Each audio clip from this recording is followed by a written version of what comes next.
यदा यदा हि धर्मस्य ग्लानिर्भवति भारत अभ्युत्थानम् अधर्मस्य तदात्मानं सृजाम्यहम् परित्राणाय साधूनां विनाशाय च दुष्कृताम्। द्वारा है, आप दुनिया का कोई काम करो, चपरासी की नौकरी करो, रिक्शा चलाओ, ठेला चलाओ, कुछ भी करो, हर एक में आपको मेहनत करनी पड़ती है, शरीर की, दिमाग की, हर प्रकार की। और उसके बाद आप जो चाहते हो वो मिले न मिले इसकी गारंटी नहीं। क्यों? कारण क्या है?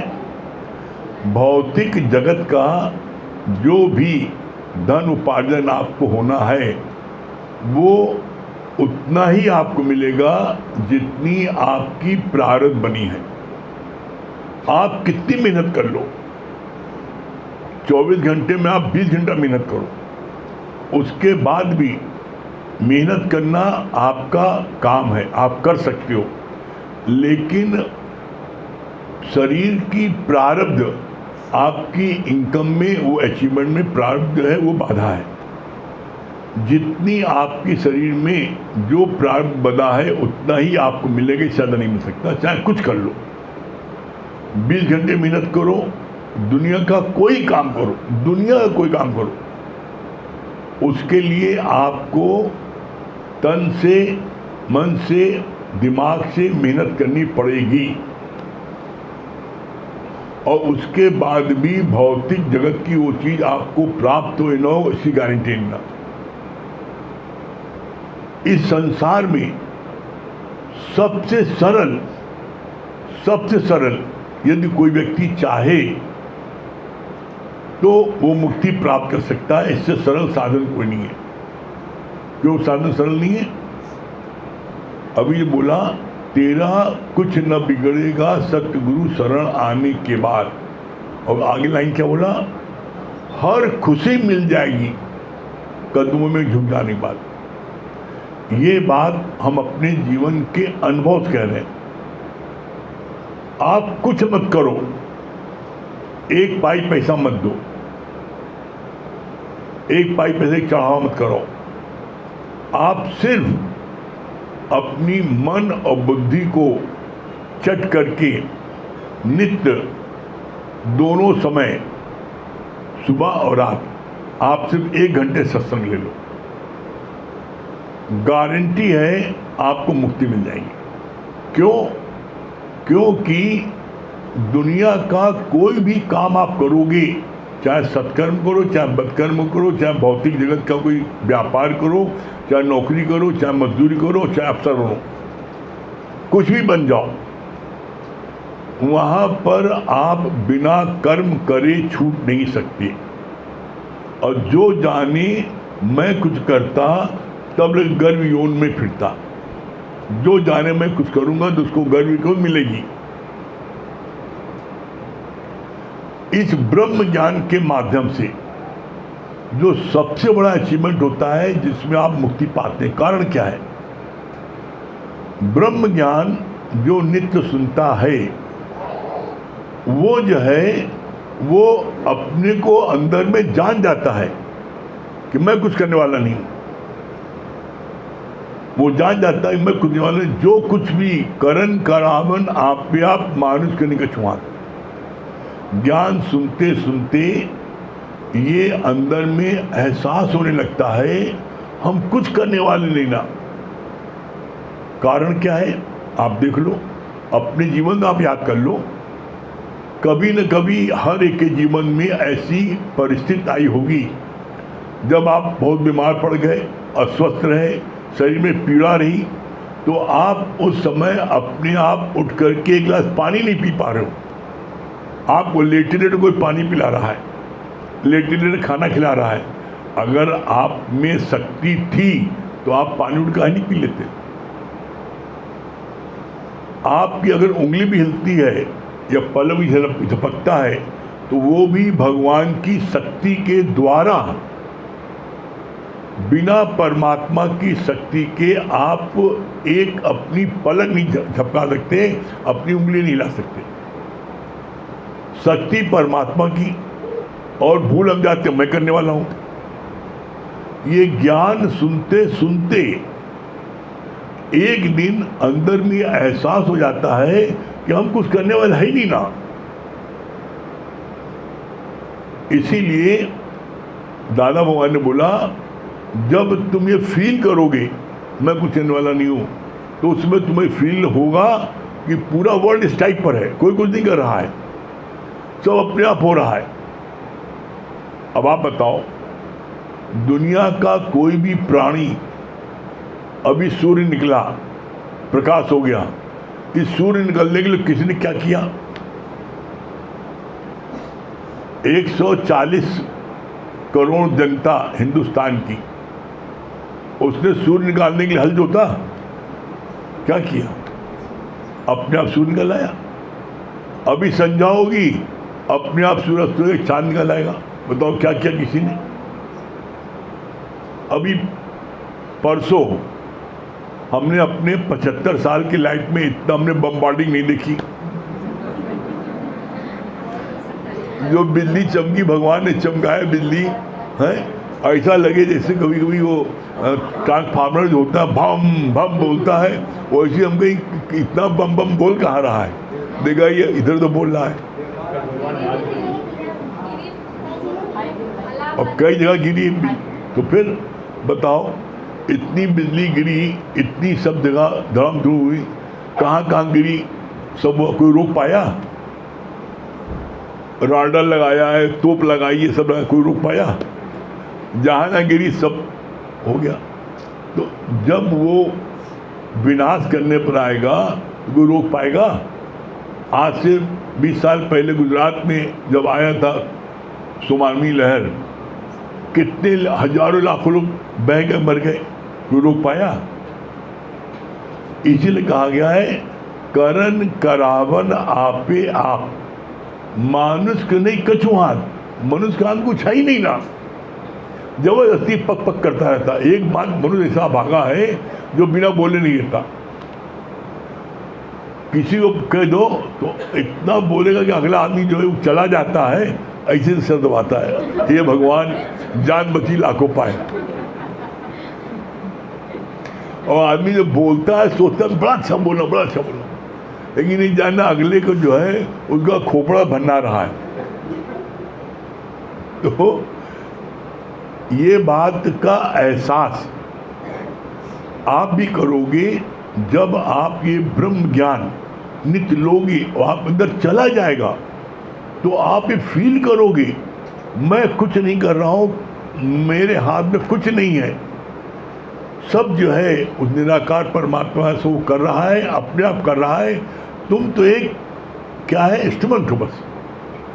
जैसे अभी करंट है, अब करंट को दिखाओ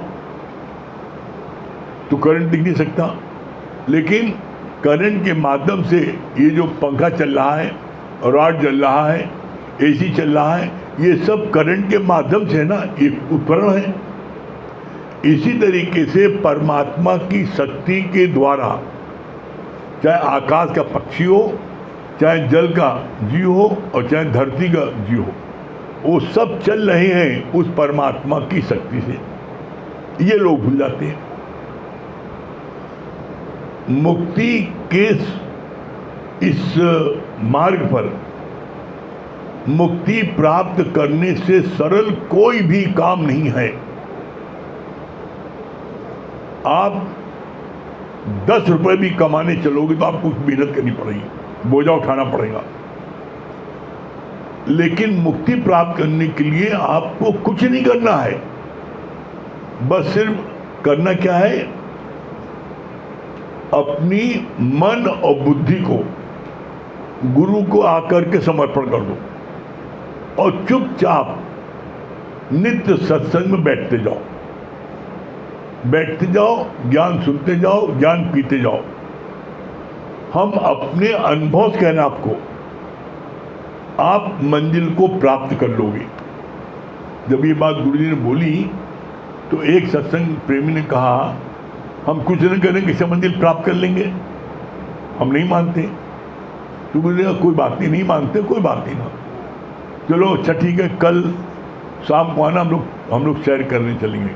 शाम को आ गया, गुरुजी ने उसको जो है एक नाव पर बैठाया और बैठ गए, और उसके बाद में नाविक से कहा उस पार ले चलो। खूब बढ़िया भजन गा रहे हैं, नाश्ता पानी कर रहे हैं, ठंडी हवा का आनंद ले रहे हैं, और उस पार पहुंच गए। तब गुरुजी ने उससे पूछा, बताओ तुम उस पार से इस पार आ गए, तुमने कौन हल जोता, तुमने नाव चलाई, तुमने किया क्या? कहा हम भजन सुना, मस्ती ठंडी हवा आनंद लिया, खूब आनंद लेते हुए। कहा जैसे तुम नाव से इस पार से उस पार पहुंच गए, भजन का आनंद लेते हुए, खाते पीते मौज मस्ती लेते पहुंच गए, तुमने कुछ नहीं किया। बस एकदम ठीक इसी प्रकार से तुम गुरु की नाव पर आगे बैठ जाओ। और गुरु ने क्या कहा, आओ मेरी नैया में ले जाऊंगा भव पार। ये जगत का नाम है भव सागर, यहाँ कहीं न कहीं तुम डूब जाओगे, लेकिन गुरु की नाव बैठ जाओगे तो भव सागर पार जाओगे। ये सब सरल साधन है, लेकिन ये मन और बुद्धि ये इतनी खुराफाती है कि तुम्हें कहीं तिलक उलक लगा के बता देगी तुम कब पढ़ते, तो कहा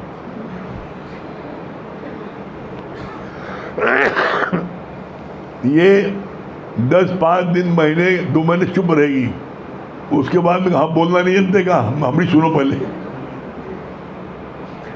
हमारी मानो। मतलब ये कुछ न कुछ आपको अपनी मन बुद्धि चला देगा, वो आपको शांति से बैठने नहीं देगा। यहाँ गुरु जी बोलते हैं तुम कुछ न करो, बस सिर्फ अपनी मन बुद्धि को अर्पण करके यहाँ आके बैठ जाओ बस। और तुम्हारे को मुक्ति न मिले, तुम्हारा घर स्वर्ग न हो जाए, तुम्हारे अंदर में इतनी पावर ना आ जाए कि दुनिया की कोई कैसी भी विपरीत परिस्थिति हो आपको छू नहीं सकती। कितनी भी विपरीत परिस्थिति जीवन में आ जाए आपको वो परिस्थिति छू नहीं सकती। क्यों? इस ज्ञान को नित्य सुनते सुनते आपकी स्थिति जो है ब्रह्माकार हो जाती है।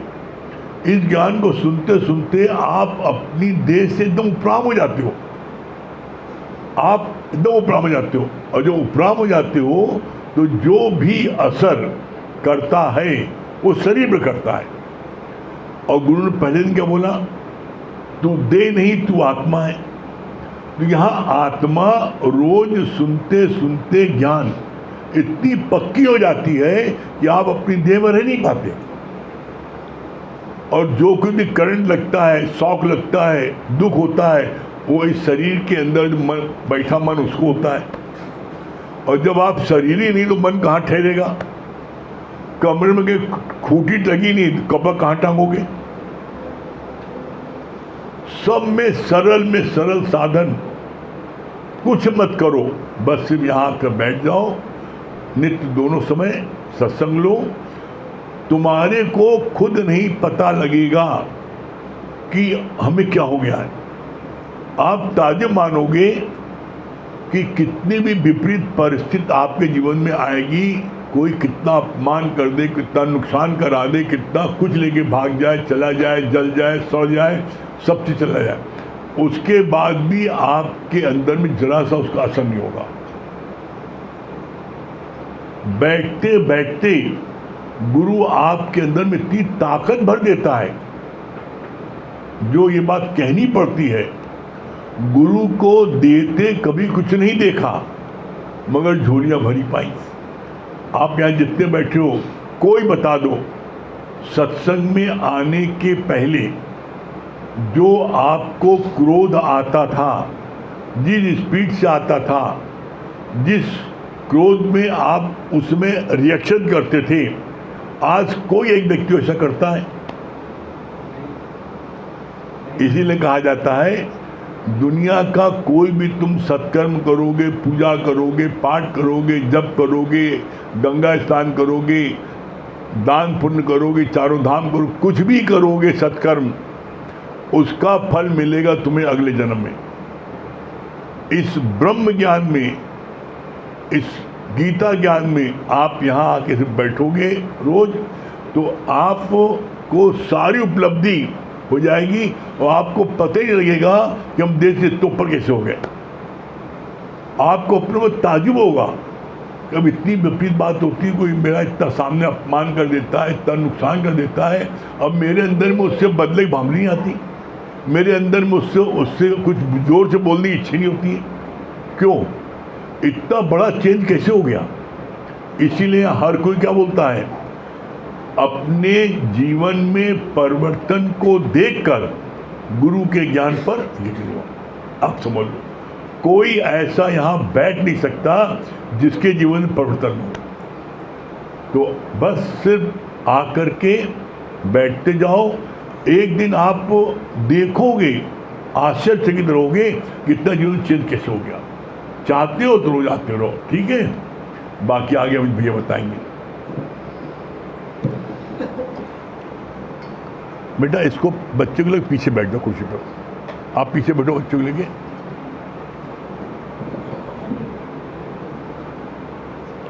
लास्ट कुर्सी बैठ जाओ, लास्ट कुर्सी पर बैठ जाओ। आप भी बैठ जाओ पीछे आकर साथ में, उसके साथ में।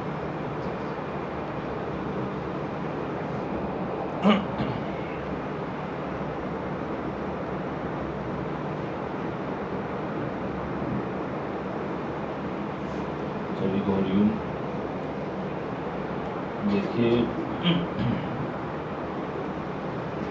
ज्ञान तो एक लाइन का है, वो क्या है, मैं को गुम करना ही ज्ञान है। अगर आप अपनी मैं को गुम कर लेते हैं तो आप ज्ञान में हैं। कैसे? गुरु जी ने बड़ा अच्छा बताया,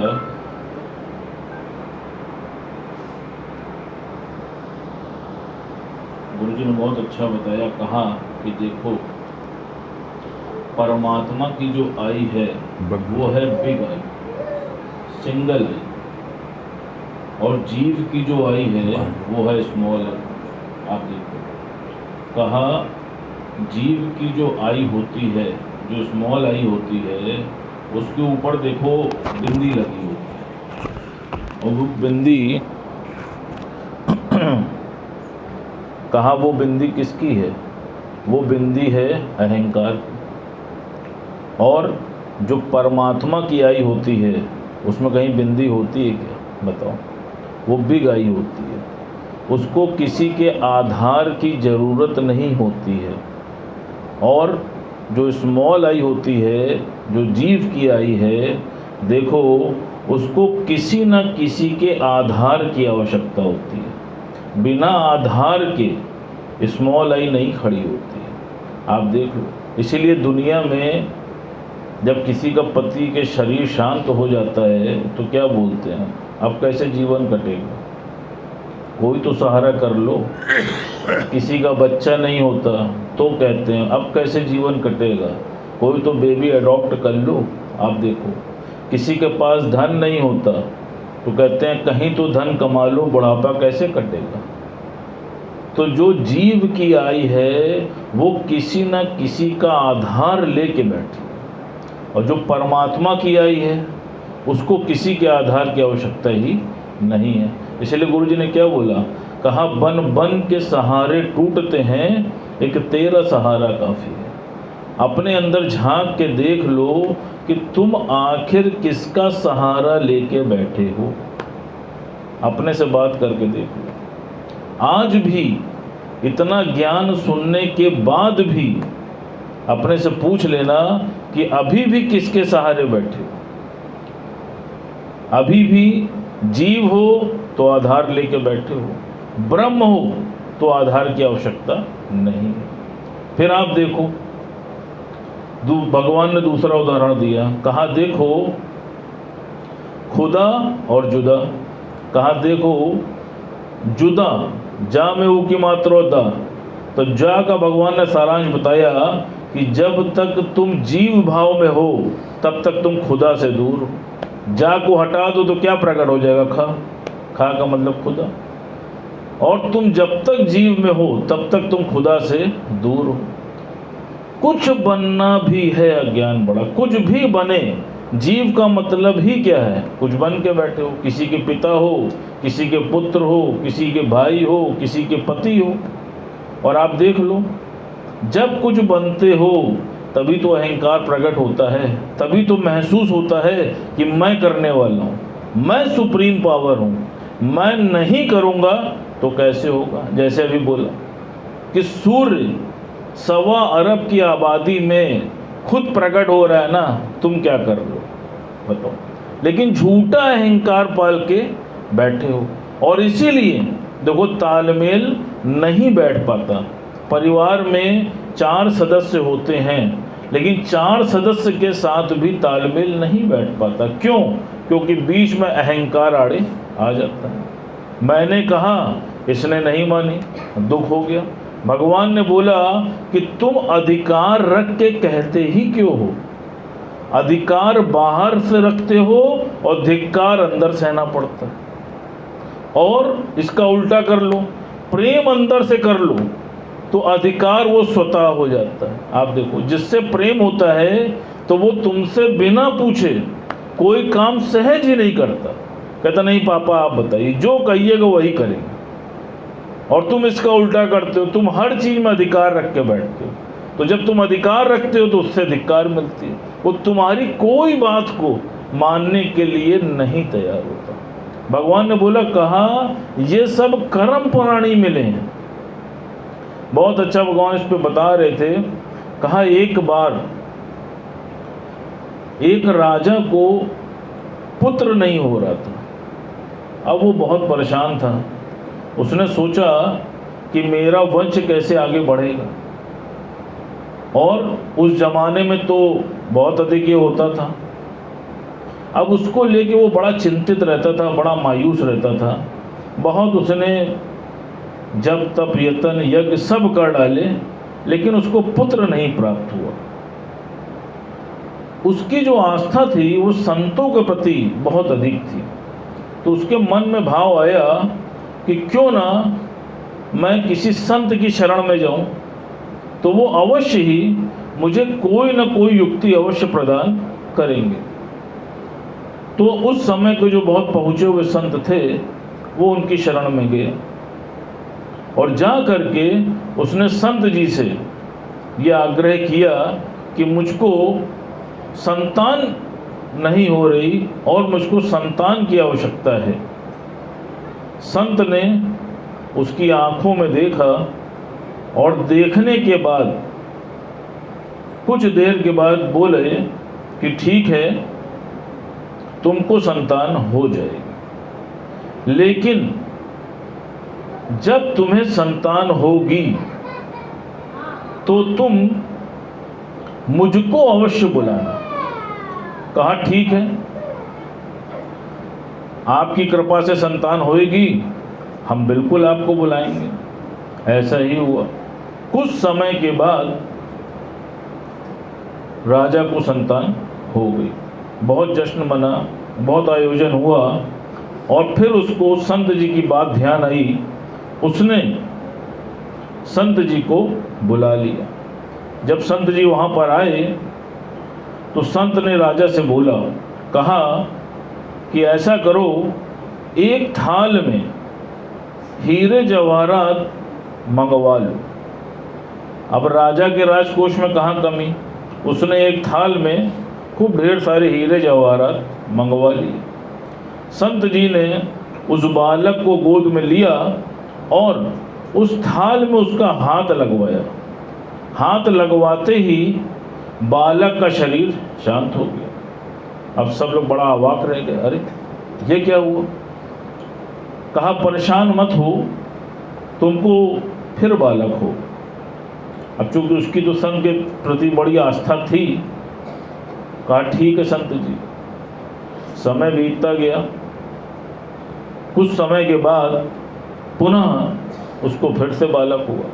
लेकिन संत ने बोला कि जब कभी भी बालक होगा तो मुझको बुलाना जरूर। कहा ठीक है महाराज। अब की बार जब बालक हुआ तो संत जी फिर आए।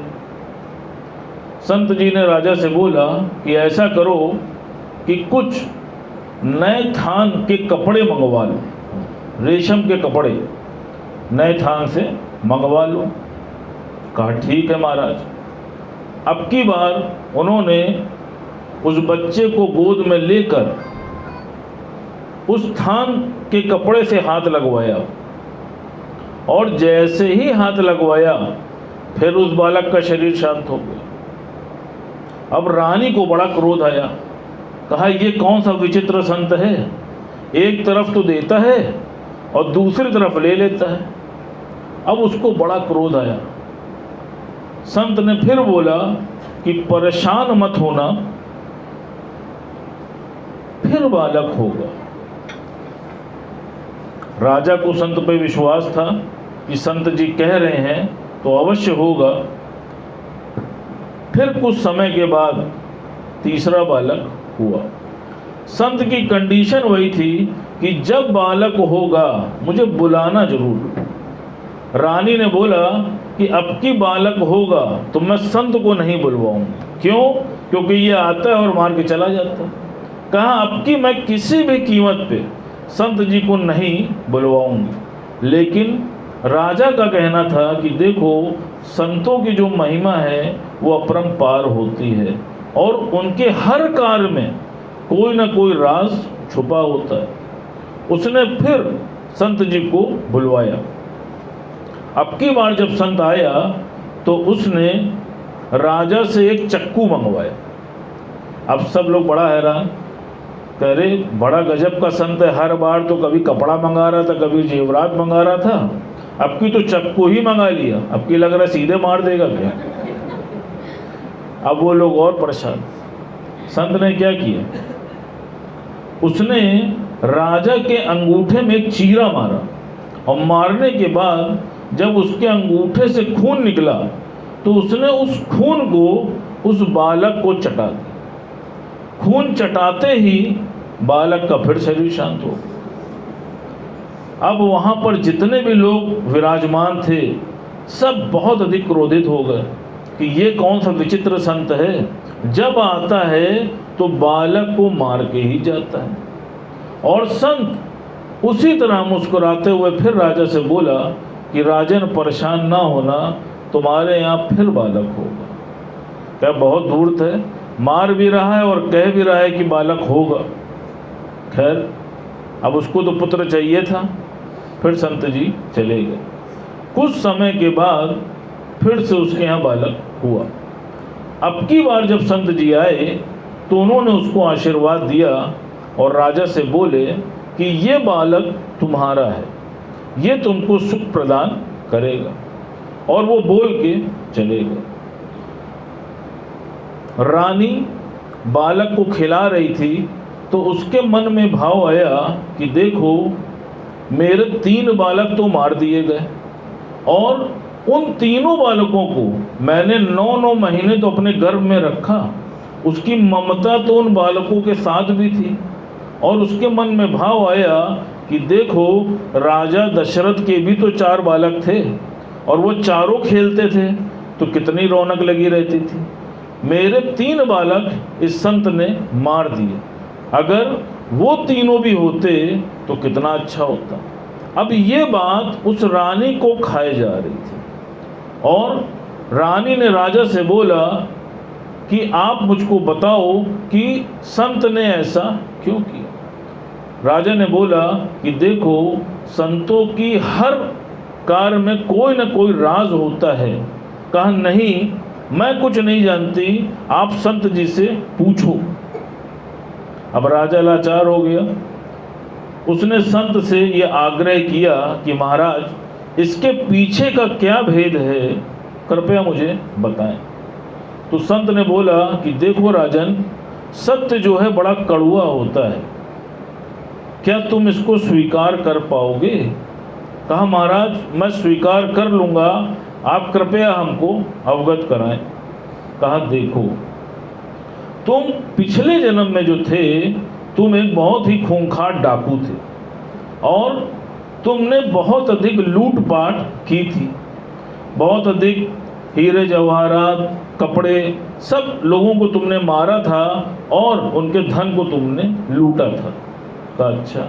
कहा देखो, जो तुम्हारे यहाँ पहला बालक हुआ वो असल में एक हीरे का व्यापारी था और पुनर्जन्म में तुमने उसके हीरे से भरी दुकान को लूटा था, जिस कारण से वो तुम्हारे यहाँ पुत्र के तौर पे आया था और तुमको लूट कर बर्बाद करके जाने आया था। इसलिए मैंने हीरे जवाहरात छुआ करके तुम्हारा हिसाब किताब बराबर कर दिया। अगर वो रहता तो वो तुमको बर्बाद करके ही रहता।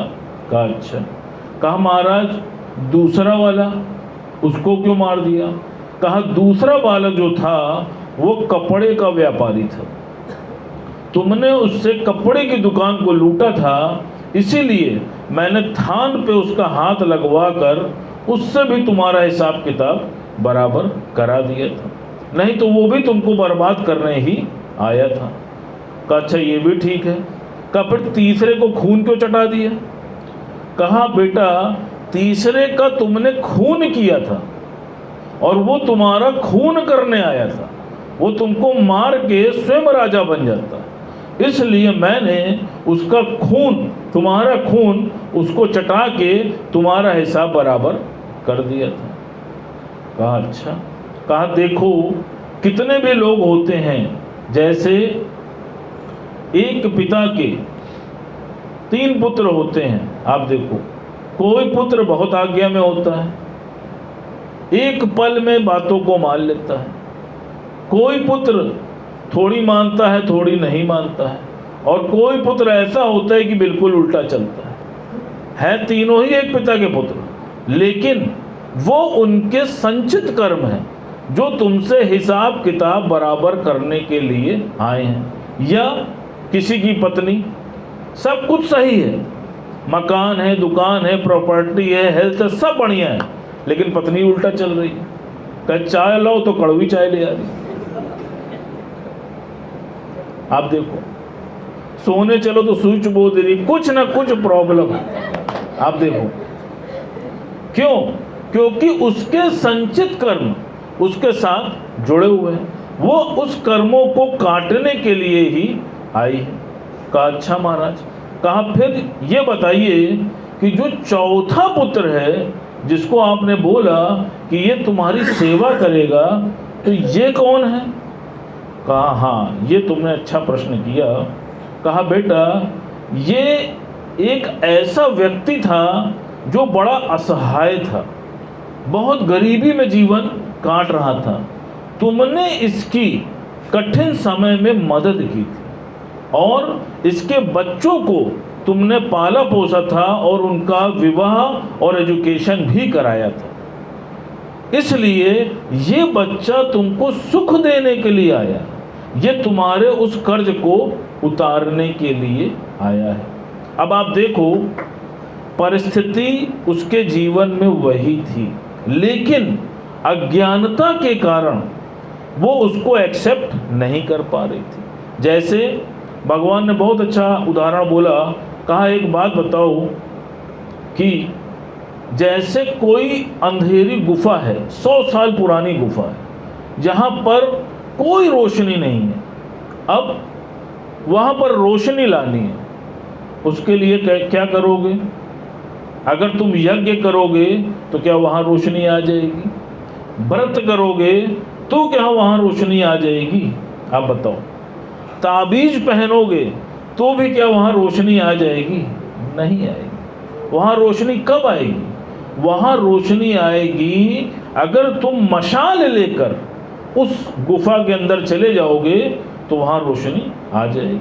कहा ठीक इसी प्रकार तुम्हारे जितने भी कर्म प्राणी तुमको मिले हैं उनको सुधारने के लिए तुम क्या करते हो? किसी पाखंडी संत की शरण में चले जाए तो भैया कोई ताबीज दे दो, पहना दे तो ठीक हो जाए, सही हो जाएगा क्या? बताओ।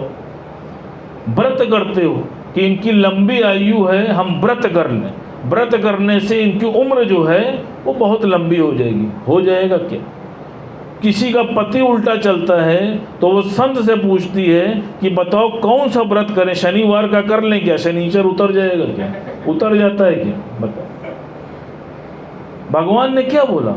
कहा जब तुम्हारे अंदर जैसे गुफा के अंदर मशाल जलने से अंधकार दूर हो जाता है, उसी प्रकार तुम्हारे मन मंदिर में जब गुरु के ज्ञान का दीप प्रकाशित हो जाएगा तो तुम्हारा भी अंधकार दूर हो जाएगा। इसीलिए गुरु को बोला गया है, एक गुरु का कर ले संग, होगी न तेरी समाधि बन। एक गुरु का, 100 गुरुओं का नहीं बोला गया, एक गुरु का बोला। जो सच्चा सदगुरु है वो जब तुम्हारे जीवन में आता है और प्रकाश को लाता है तो अंधकार स्वतः ही समाप्त हो जाता है। लेकिन हम उसको ना करके दुनिया के बाकी सारे जतन यतन करते रहते हैं। परिणाम क्या होता है? दर दर की ठोकर खाते रहते हैं। जैसे एक बार एक गांव में 4 मूर्ख आ गए और उन मूर्खों को बोला गया कि तुम इस कमरे में प्रकाश ला दो। कहा ला देंगे, कोई परेशानी की बात नहीं। उन्होंने क्या किया? वो झौवा लेके रात भर अंधेरे को बाहर फेंकते रहे। अंधेरा बाहर जाओ, अंधेरा बाहर जाओ, अंधेरा बाहर जाओ। उनके झौवे से बाहर फेंकने से क्या अंधेरा बाहर चला गया? सवेरा हुआ और प्रकाश हो गया। उनको लगा कि उनके पुरुषार्थ से प्रकाश हो गया। कहा ठीक इसी प्रकार समय आने पे जब चीजें ठीक हो जाती हैं, तुमको ऐसा लगता है कि तुम्हारे पुरुषार्थ से वो ठीक हो गई। तुम्हारे पुरुषार्थ से नहीं ठीक। तुम्हारा पुरुषार्थ सिर्फ इतना है कि तुम अपने इस तन को सत्संग में लाके बिठा दो और गुरु की वाणी को मनमना भाव से ग्रहण करो। आप देखिए, जब तुम्हारे अंदर प्रकाश हो गया तो अंधकार का अस्तित्व स्वतः ही समाप्त हो गया। जैसे कई बार बात चली है कि 100 बुझे हुए दिए भी एक दीपक को जला नहीं सकते, लेकिन एक जलता हुआ दीपक 100 बुझे हुए दियों को प्रकाशित कर सकता है। तो गुरु के पास वो दिव्य ज्योति है, वो प्रकाश है। तुमको करना क्या है? सिर्फ गुरु के सम्मुख आके मनमना भाव से उस ज्ञान को ले लेना है। गुरु तुमको आप समान बना देगा। जैसा भी बोला कि मुक्ति को पाना बहुत सरल है, लेकिन कब सरल है? जब तुम अपनी मैं को गुम कर दोगे। अगर तुम अपनी मैं को रखे रहोगे तो फिर तुम मुक्ति से भी उतना ही दूर होगे। अब इच्छा तुम्हारी है, चाहे वो बिंदी वाली आई हटा के और कैपिटल आई में अपने को ले आओ। और अगर जब तक बिंदी लगी रहेगी तब तक ध्यान रखना कि परमात्मा की प्राप्ति नहीं होगी। बाकी अब समय हो गया। हरिओम।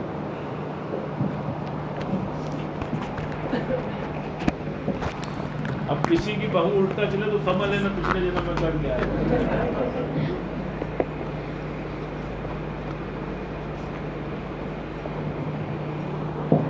सभी को हरिओम राम राम।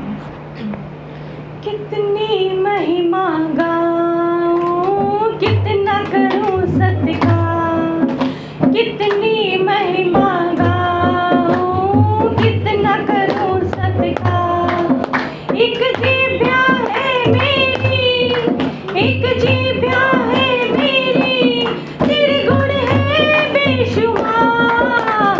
सब सुख देने वाले तेरा शुक्र है सौ सौ बार। सब सुख देने वाले तेरा शुक्र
पवित्र ये वचन तुम्हारे, ये वाक्य पवित्र ये वचन तुम्हारे, निर्मल हो जैसे गंगा के धारे, निर्मल हो जैसे गंगा के धारे।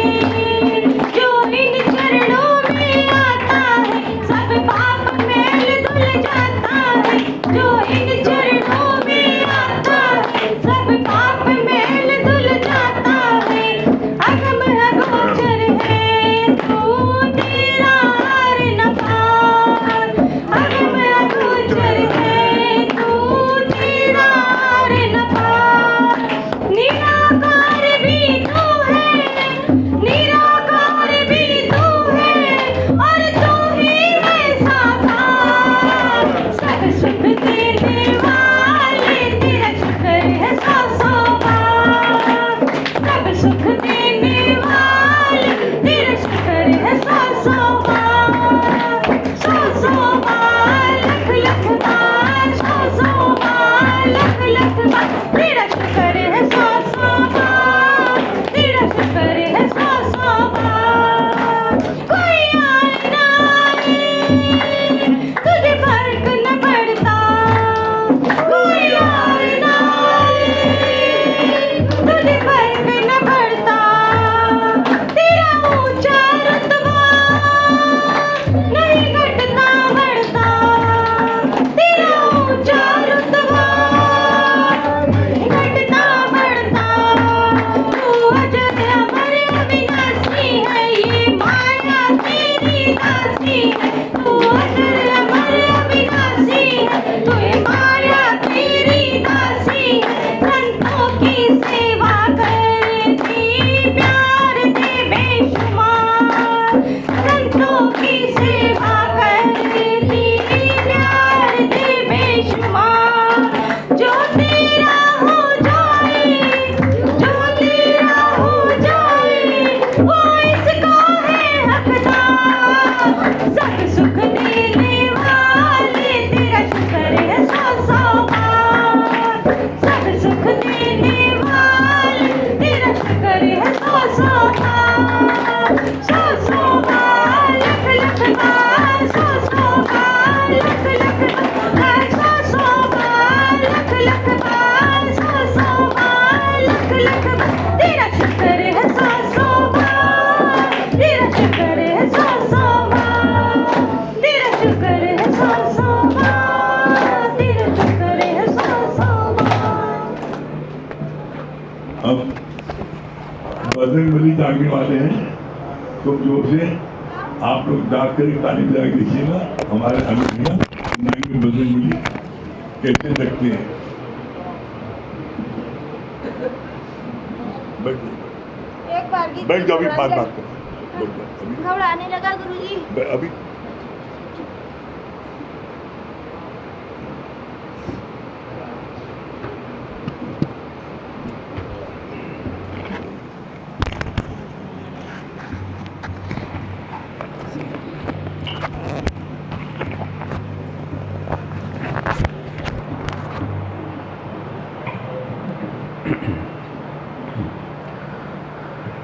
अब जागो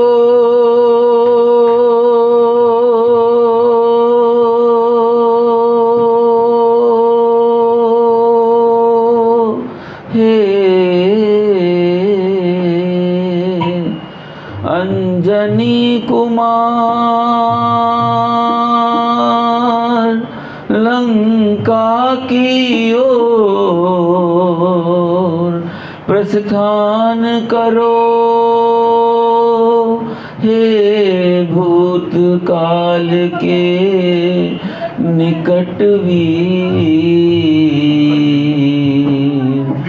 माता का पता चलाओ तुम। दुखियों का दुखड़ा दूर करो।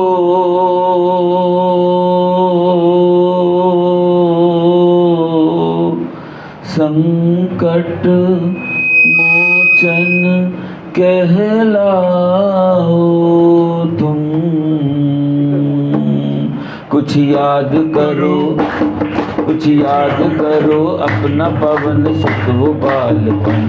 कुछ याद करो अपना पवन सुत वो बालपन। विद्युत की गति, विद्युत की गति जिसमें थी अद्भुत वो बालपन। कुछ याद करो अपना पवन सुत वो बालपन। कुछ याद करो अपना पवन सुत वो बालपन। दुनिया की रंग देख तुम्हारी उड़ान को, तुमने हिला के रख दिया था आसमान को। आकाश तुम्हारे लिए था एक अखाड़ा, हाँ एक अखाड़ा, हाँ एक अखाड़ा। जिसने भी टक्कर उसे पल भर में पछाड़ा, पल भर में पछाड़ा, पल भर में पछाड़ा। बिजली की तरह लपकते सूरज की तरफ तुम, मुखड़े में छिपा करके दिवाकर को किया गुम। तुम खा गए भपकता हुआ अग्नि का गोला, हाँ अग्नि का गोला, हाँ अग्नि का गोला। ताकत तुम्हारी देख के ब्रह्मांड था डोला। हनुमान जी, हनुमान जी कहाँ गई वो शक्ति विलक्षण। कुछ याद करो अपना पवन सुत वो बालपन। कुछ याद करो अपना पवन सुत वो बालपन। फिर एक नया दुश्मन तुम्हें ललकारने लगा, याहू। फिर एक नया दुश्मन तुम्हें ललकारने लगा। आंखें दिखा के शेखियां बखारने लगा। उसको बीमारी लात तुमने बात बात में, पापी को किया पाक तुमने बात बात में। जब राहु गया हार को फिर इंद्र भी आया, चुनला के उसने तुम पे अपना वज्र चलाया। और अंत में सब हो गया झगड़ों का सफाया, झगड़ों का सफाया, झगड़ों का सफाया। सब देवों ने मिलकर तुम्हें बजरंग बनाया है। आज कसौटी है, आज कसौटी तुम्हारी केसरी नंदन। याद करो अपना पवन सुत वो बालपन। याद करो पवन सुत वो बालपन। तुम शक्ति कुंज हो किसी से डर नहीं सकते, डर नहीं सकते, हाँ हाँ डर नहीं सकते। ऐसा न कोई काम जो तुम कर नहीं सकते, जो तुम कर नहीं सकते, जो तुम कर नहीं सकते। उठो छलांग मारो बजरंग बली, बजरंग बली। आकाश को ललकारो बजरंग बली, बजरंग बली। भीषण का रूप धारो बजरंग बली, बजरंग बली। संकट से तुम उबारो बजरंग बली, बजरंग बली। जागो बजरंग बली, उठो बजरंग बली। जय जय बजरंग बली, तू है बजरंग बली। जागो बजरंग बली, उठो बजरंग बली।